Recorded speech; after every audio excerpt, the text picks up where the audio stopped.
আমরা একটি প্রাথমিক ধারণা পেয়েছি নির্বাচনটি কবে হতে যাচ্ছে। এটি একটি ভালো খবর নিঃসন্দেহে।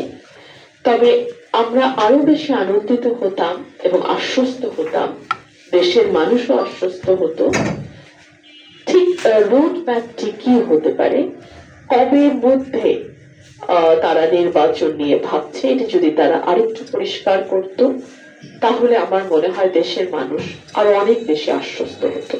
আপনারা জানেন যে দেশে 5ই অগস্টের পর থেকে নানান মহল তারা এই সরকারকে একদিনের জন্য শান্তিতে দেশ পরিচালনা করবে এই সুযোগ দিতে রাজি না।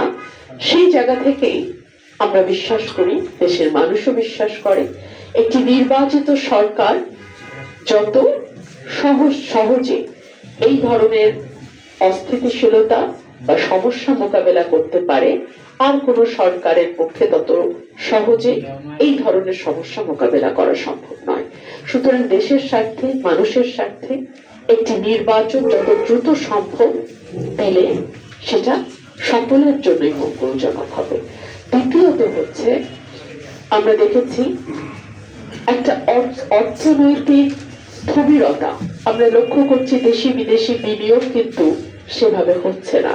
বিকজ বিনিয়োগের জন্য একটা স্টেবল পরিবেশ সকলেই চায়। ব্যবসায়ীরা বিনিয়োগ করবে তখনই যখন দেশে একটা স্টেবল অবস্থা বা স্থির অবস্থা বজায় থাকবে। তো সেই দিক থেকে চিন্তা করলেও নির্বাচিত সরকারের কিন্তু কোনো বিকল্প নেই।